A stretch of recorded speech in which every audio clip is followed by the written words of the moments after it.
In the second installment of Making Prospecting Normal, what we are going to be talking about is 4 core objectives of why and how we should prospect, in addition to some guidelines. So, for example, 4 core objectives of prospecting should be very, very basic. For example, the reasons of why we pick up the phone. What is the intention of us picking up the phone? Well, objective number 1 is to just set the damn appointment, right? Make the appointment. The whole point of picking up this phone and prospecting should be to, again, the intention of getting in front of that person so that we have an opportunity to show value. So first key point, setting the appointment. Here's the reality. Some of us may not be able to get that person on that first try. So the second core objective of prospecting should be at least to gather enough information and qualify that person on the phone so that you know where to put them in your buyer pipeline funnel and or your listing pipeline funnel. For example, if they're not ready now, when are they going to be ready? Are they ever going to be ready to sell or buy?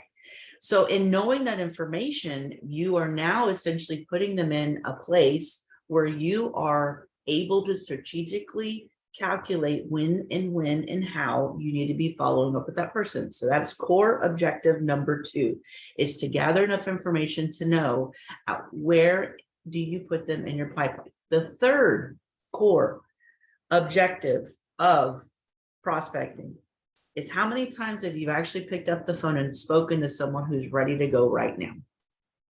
Now, those are probably 1 out of 100, but they do happen. So what if you hadn't picked up the phone and made that one last dial? You could have potentially missed out on that sell or that listing opportunity. So the third core objective of prospecting is to actually get a sell, meaning someone is ready to go right now. Now, the final one is something that a lot of us have never really truly possibly thought about. But for example, it is to build your name and your brokerage to be familiar to that person. So the fourth core objective of prospecting is to be able to build that familiarity between you and that prospect. Yeah, they're not answering your phone calls. They're not answering your text messages. Hell, they're not even answering your emails. But guess what? Even though they may not be ready now, but you are being very proactive about consistently following up with them. Guess who they are going to be reaching out to when they are? The person that possibly has been wearing down their phone line because now they have become familiar with you. Recap real quick. Setting the appointments first.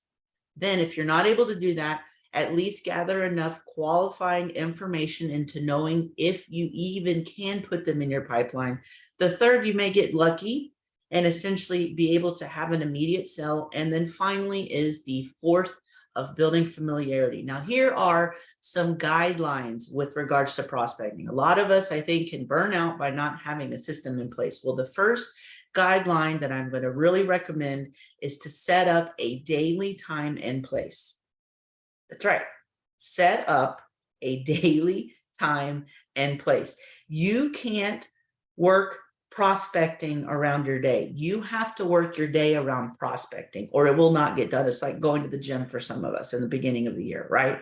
So I would recommend setting up your workstation, whether it's in your own home office or if you have an office in another brokerage, making sure that you are set to take care of business. Have your scripts, have a contact sheet, have a prospecting binder. Now, the second guideline when you are prospecting is to be able to distract and fight off all those distractions that may be around you, meaning maybe you shut off your phone, meaning that you turn off all of your social media notifications. Maybe you turn off your calendar beeps. Maybe you shut your door in your home.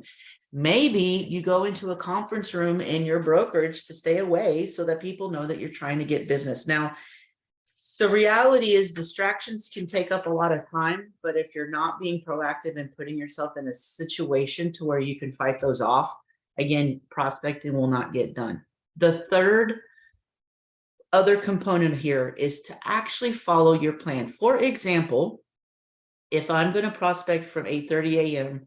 to 10 o'clock in the morning. I'm going to prospect starting at 8:30 a.m. all the way to 10 o'clock in the morning, meaning maybe I have a role play partner that helps get me warmed up between 8 and 8:30, not during my prospecting hour, right? So follow the plan. If you intend to finish at 10 a.m., finish at 10 a.m. Don't finish at 9:30 or 9:50. That's not the point. The point is you got to follow your plan. Now, the fourth final segment on this is you got to be faithful to yourself in whatever you start. Meaning, for example, if you're running a race, sometimes some of us don't finish that race, right? But if in prospecting, if you're going to time block for 2 hours, you call for 2 hours. If you're going to have an intention of at least bringing in 20 contacts, make those 20 contacts. Finish what you start.